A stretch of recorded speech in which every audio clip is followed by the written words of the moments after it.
Hey, good afternoon, everybody. So welcome to an update from ICAR. So this is John Van Alstyne speaking here. So we wanted to give everybody kind of a snapshot as to where we're at with our training programs, especially. Perhaps you recall, hopefully you were able to participate back in early May. We gave an update on, well, a lot of topics, actually. I'll kind of recap that in just a minute here. But, well, things have progressed since May, and we're still alive and well, and hopefully all of you are as well.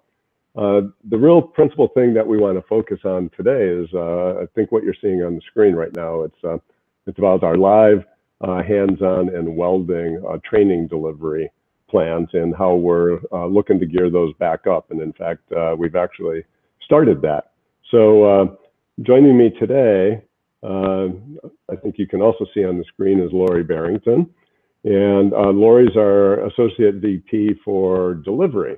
And so Lori's responsible for working with all of our instructors and our assessors that are out across the United States, delivering training in every nook and cranny. And Lori's done a great job. And I want to talk a little bit before really turning this over to Lori. Lori's going to carry the brunt of this, so thank you, Lori. But I want to give a little bit of a precursor to kind of help you understand the work that Lori's been putting into really turning our delivery function into a world-class kind of best practice delivery operation over the past couple of years since she's been in the role. So the next slide here, well, actually, I'm going to kind of reframe to kind of set the stage for that next slide. So back on May 6th, you know, we covered a lot of different ground. And kind of the first point we covered was the fact that we had launched what we had termed Even Better ICAR back in October. And, you know, so that covered changes to our curriculum, completely updated, online, live, and virtual portfolio. All the required training for the professional development program has been updated and launched. That included Spanish.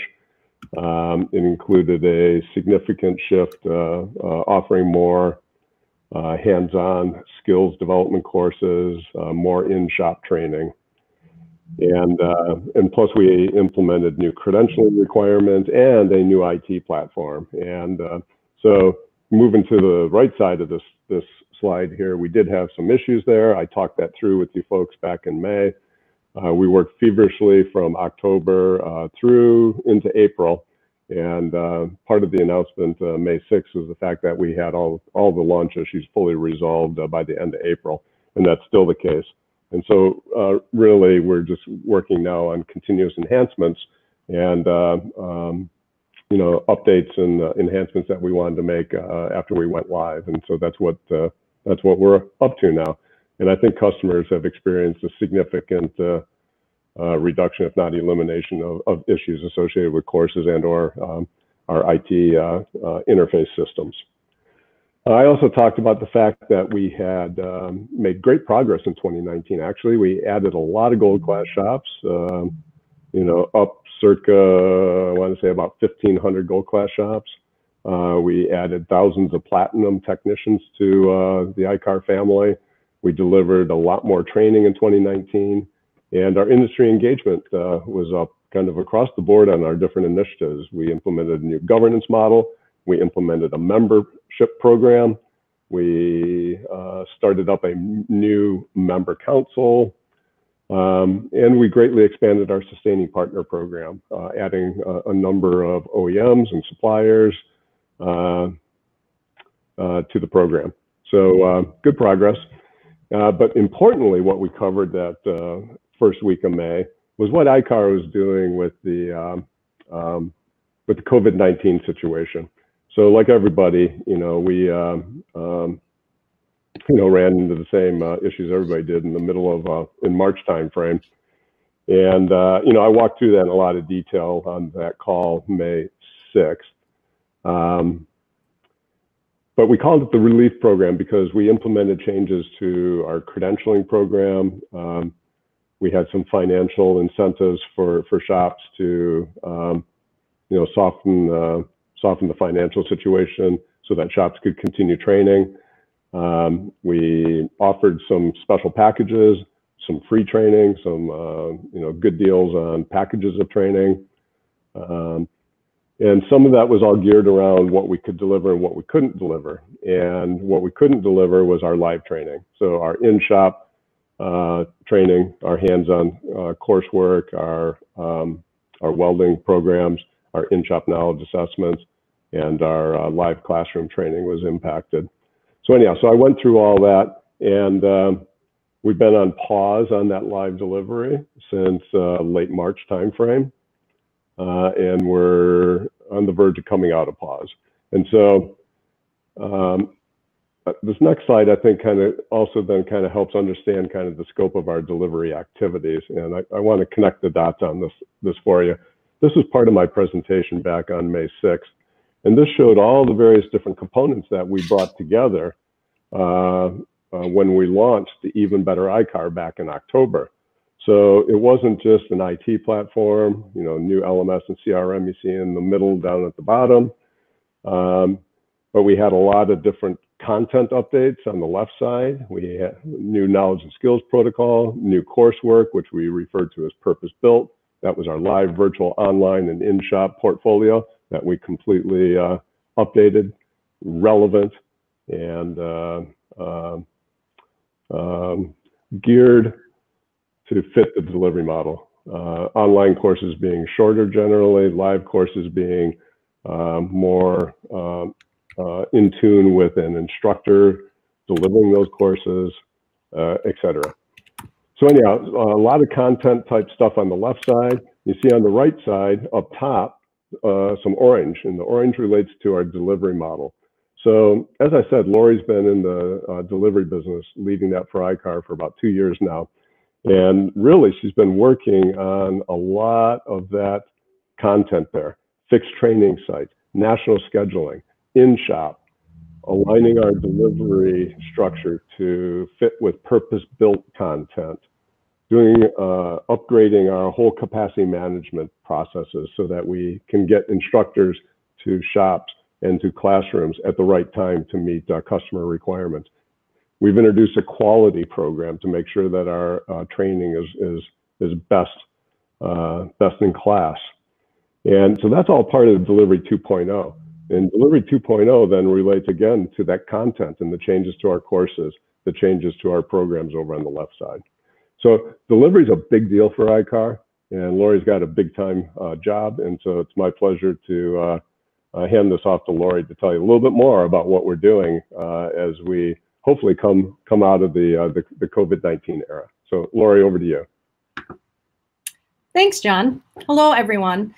I hope you're all well during these really strange times. I'm happy to be sharing this information with all of you today, so let's get started. ICAR has always been and remains even more so today, committed to providing a safe and healthy training experience for all of our customers, as well as to maintain the health and safety of our instructors and assessors.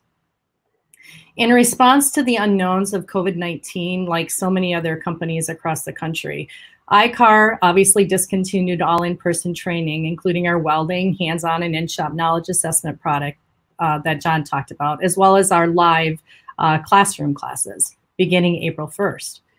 As we began to evaluate how and when we would be able to deliver in-person training to the industry again, please know that everything that we're doing and the decisions that we make are based on our priority to ensure the health and safety of our ICAR instructors and assessors. As we enter into our restart and getting back out to the industry and delivering this training, our goal is to help mitigate any potential transmission of COVID-19 while in your facilities delivering the training throughout the country. So not only is the health and safety of our resources the highest priority, but the health and safety of all of you are a priority for us as well. Therefore, we must work together to be successful in accomplishing this goal. So as you all know, these are unprecedented times, and there has been no reference guide that has provided us with the right answers. What we do know is that while we were evaluating this, what we were doing before would need to be modified. So our teams have been pretty busy the last couple of weeks, couple of months, in understanding what the right time would be to begin delivering training again, and understanding what factors or indicators would make sense for us to rely on in which to make those decisions. And then also to understand what needed to change about how we're delivering that training in your facility. All of the states in our country, as you know, have been impacted by this to varying degrees. And the stay-at-home orders varied a lot from state to state as well. So we found that it was quite the challenge by tracking each state to understand, you know, what their stay-at-home orders were. We needed to better understand what common indicators were out there that we could use to determine to get back into the training business fully. And we did locate and began to utilize a reporting source that enables us to track each state's status in a really quick, easy, and consistent method. So there is an organization out there called the Kaiser Family Foundation, or KFF. And KFF is a nonprofit organization and a nonpartisan source of facts and analysis focusing on national health issues, state by state and as a country as a whole. So this source has really been able to provide us with different data points for each state. There are two key data points that we are most interested in and that we are relying on that informs us of a state status and whether or not we feel comfortable being able to deliver in that state. These 2 points are whether or not the state restrictions have eased to the point that allows for in-person dining at restaurants, and whether or not the state has eased their restrictions on the limits of the size of the gatherings. So I encourage you to go out and check out this site. There's a lot of great information on this site, not just the 2 data points that I'm talking about. This information is free and can be found at www.kff.org.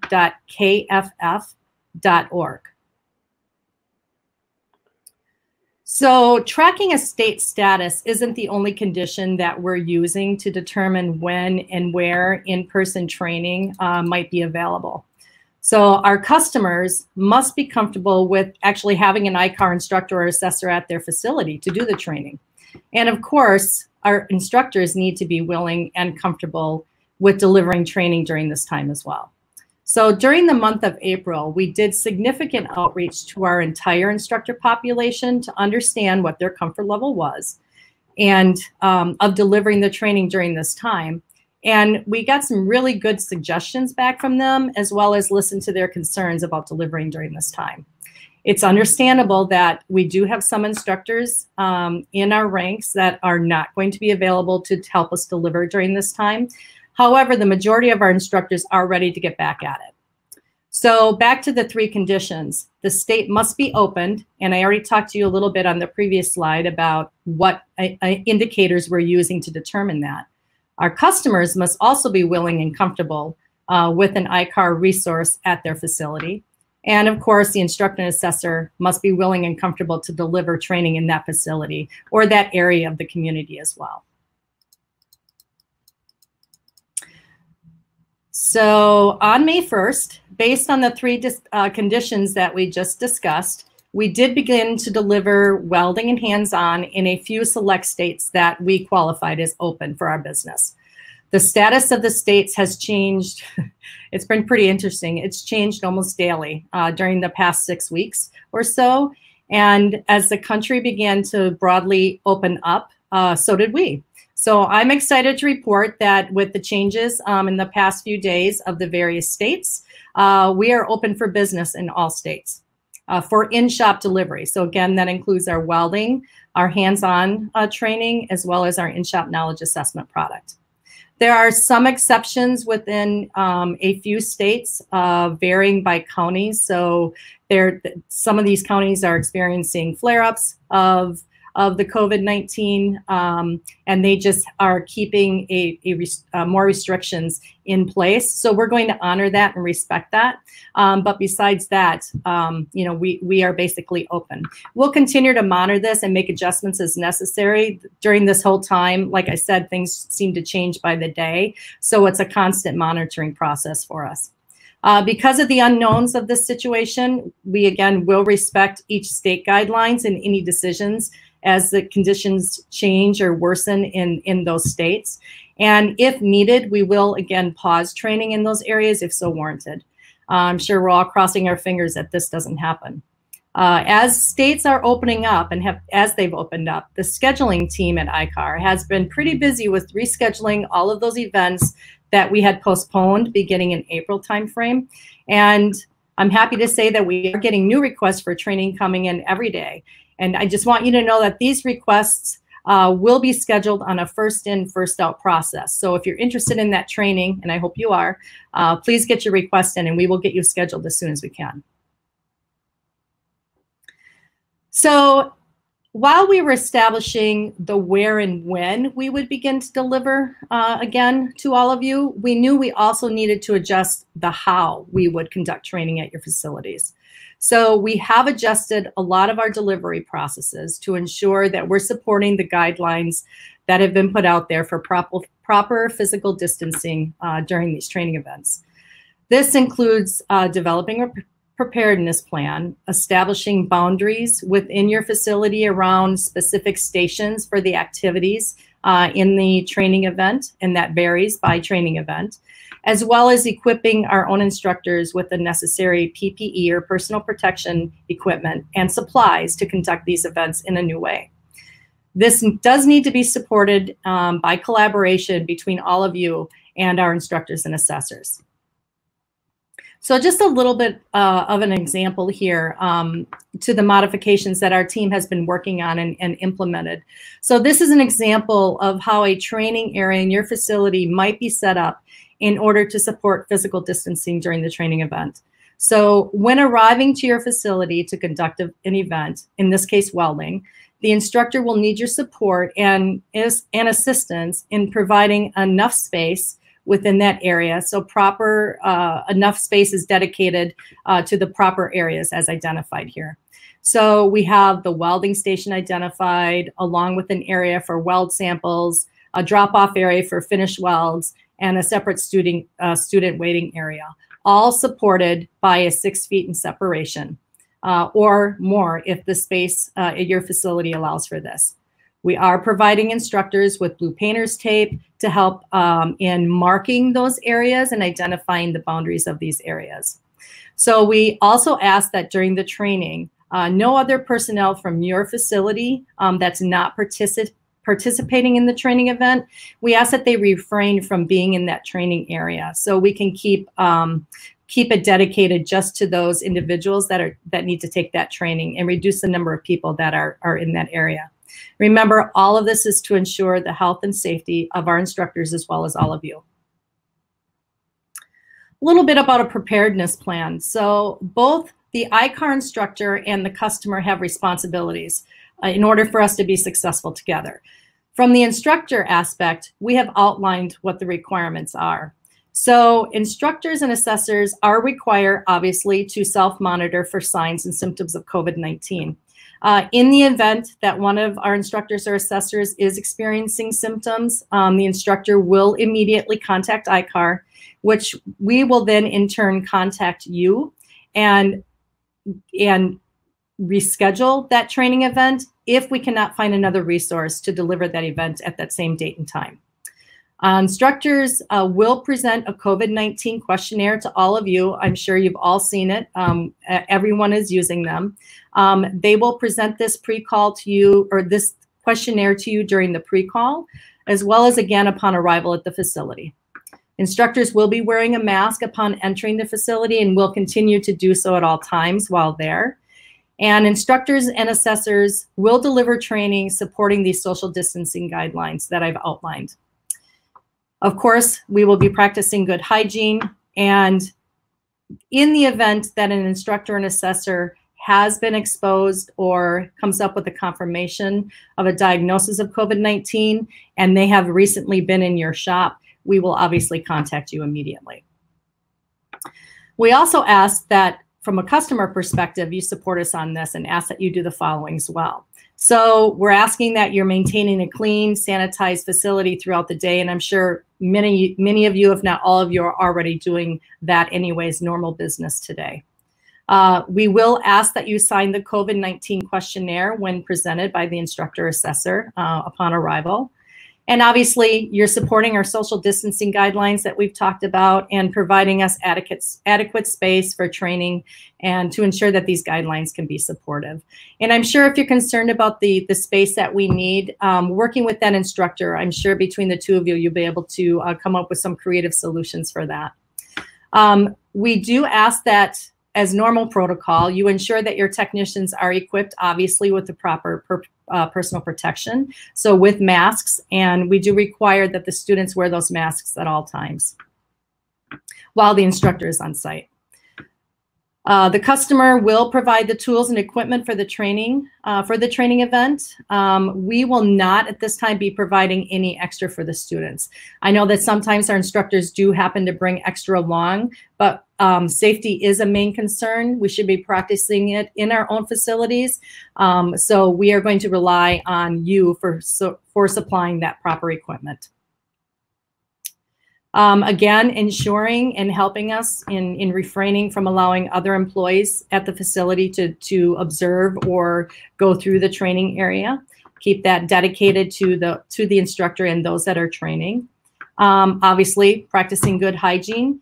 And customers, please notify ICAR immediately if you discover that someone had been exposed that you didn't know about, had been exposed to COVID while our instructor was there, and we will contact that instructor and follow the proper protocols.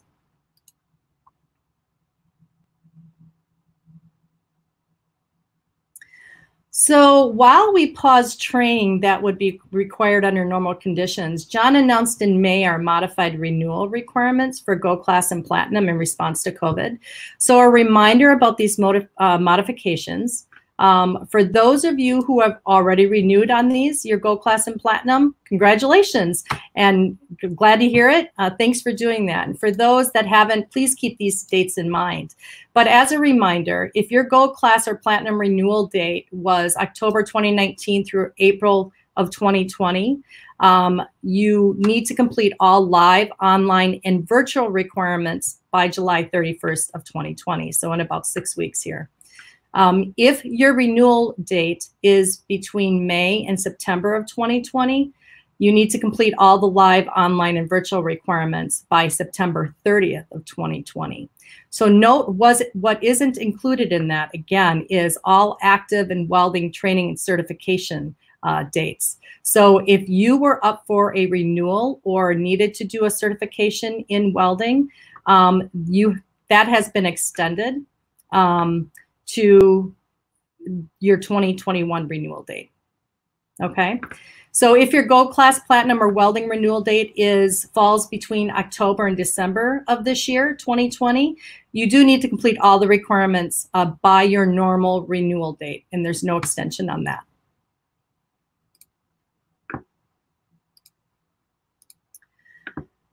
Remember, however, we are stepping up to a 50-100 scaling as described in our PDP 2.0 program.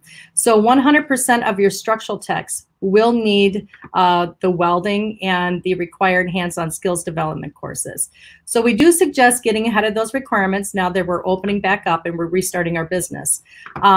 And a way to do that right now is please take advantage of our 2-for-1 course promotion that we have going on right now. This is available to Gold Class shops, and it's a perfect way to get after those new requirements.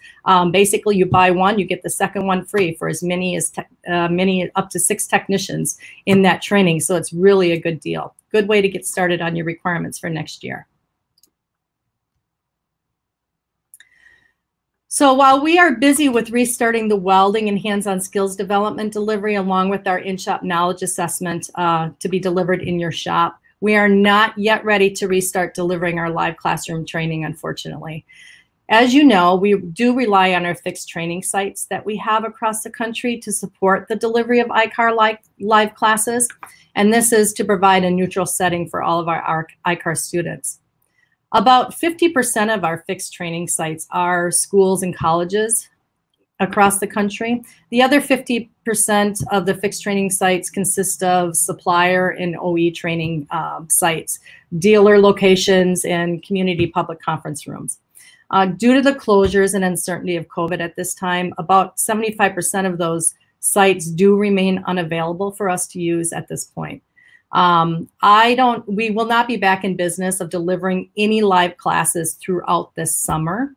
So as these sites begin to open back up, they're also faced with the challenges of understanding how they are using those facilities and what protocols to put in place and procedures, as well as how they would allow others like ICAR to come in and use those facilities as well. So we really do need to give them more time to figure this out as they think about their opening plans, and we will continue to monitor this status.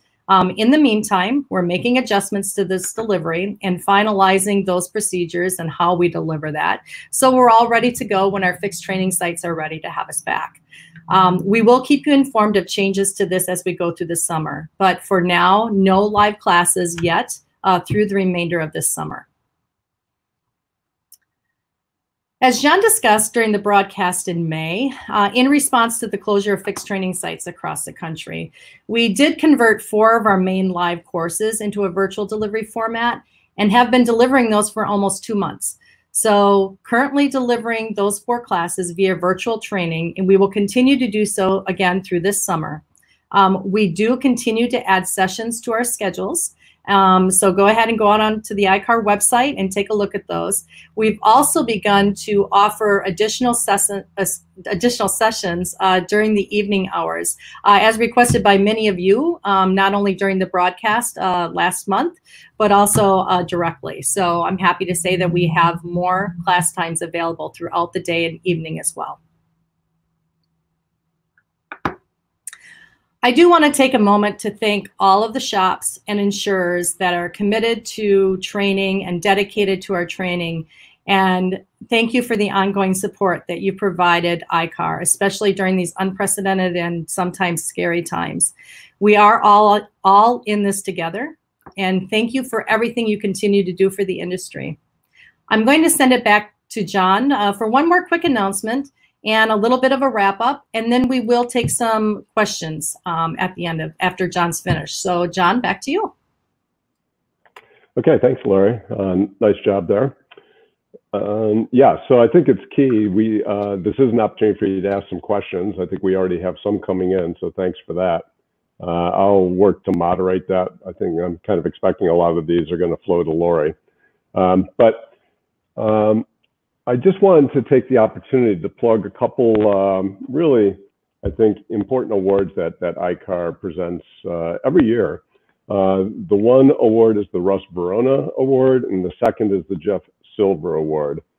The Russ Verona Award acknowledges gold class shops that actively promote technical training while also promoting a positive image in the industry.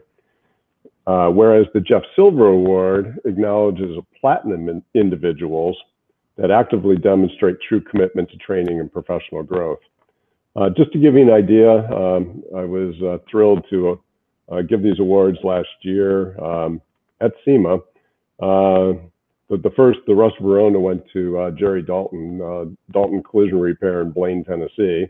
So again, congrats to the Daltons there. And the Jeff Silver Award went to Ted Hayes from Hayes Chrysler Dodge Jeep and Ram. So you could be one of those award winners. You can see down at the bottom here that you can get details about the nomination criteria and applications. That's at i-car.com/awards. So recommend you go there. We're taking nominations through the end of July, and our plans to present at SEMA. Okay, so with that little administrative action there, I think we could probably open this up for questions. And I see a couple already. So while you guys are all thinking about questions you might ask, we'll just jump in right here. And of course, this one's going to Lori. So get ready, Lori. Will the scheduling team give our customers a document laying out what you just discussed in the customer responsibilities dialogue prior to the arrival of the instructor, so that they're prepared to follow their duties? Yeah, good question. So we will be communicating that to the customer, and that actually can happen a couple of different ways. Right now, primarily our instructors are responsible for communicating that during the pre-call that they need to make before coming to your facility to deliver that event. We will have scheduling teams start to communicate that as well.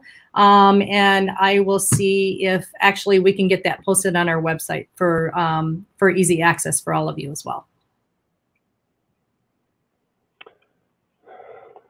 Okay, thank you.